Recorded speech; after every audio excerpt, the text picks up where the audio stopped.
అన్నమయ్య జిల్లా తమ్మళ్లపల్లి నియోజకవర్గం మొలకల చెరువుకు చెందిన వైసీపీ మాజీ సర్పంచ్ దినపాటి రవీంద్రారెడ్డి అతని అనుచరుడు శ్రీనివాసులపై టీడీపీ నాయకులు పథకం ప్రకారం హత్యాయత్నానికి పాల్పడినట్లు బాధితులు ఆరోపించారు.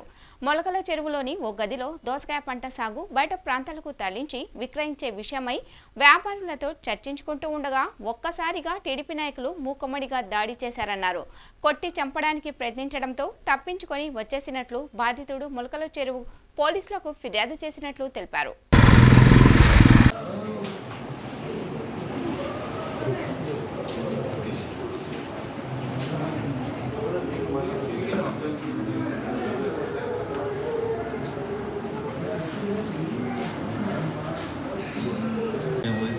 పని చేసినామనే ఉద్దేశంతోనే మండల కన్వీనర్ పాలగిరి సిద్ధ,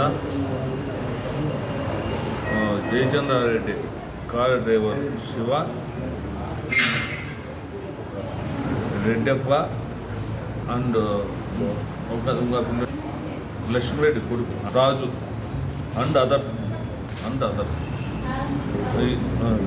శంకర్, వీళ్ళందరూ అయితే మేము వాళ్ళ ఇంటి దగ్గరికి అయితే పోవాలా. మేము యాడో ఉంటే వచ్చి మా మీదకి వచ్చి మేము యాడో వేరే రూముల్లో యాడో దూరంగా ఉండి కూర్చుంటే కేవలం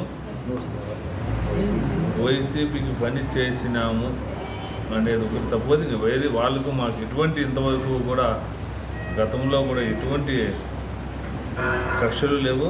వాళ్ళ మీద అనుకోలేదు, మనకు వాళ్ళ మీద లేదు. కేవలం మేము మానవుల కొడివెన్లో తీసుకొని వచ్చి కలకు కూడా వేశారు. దేవుని దయ వల్ల ఈరోజు నేను ప్రాణాలతో ఉండాలంటే నా బిడ్డలు, నా భార్య చేసుకునే పుణ్యమే.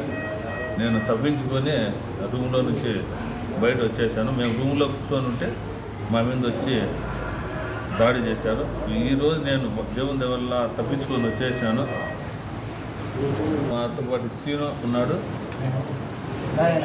గాయాలంగా అబ్బాయి కూడా తగిలినాయి. సీను కోనంగి సీన ఉన్నాడు, ఆ అబ్బాయి కూడా వస్తున్నాడు.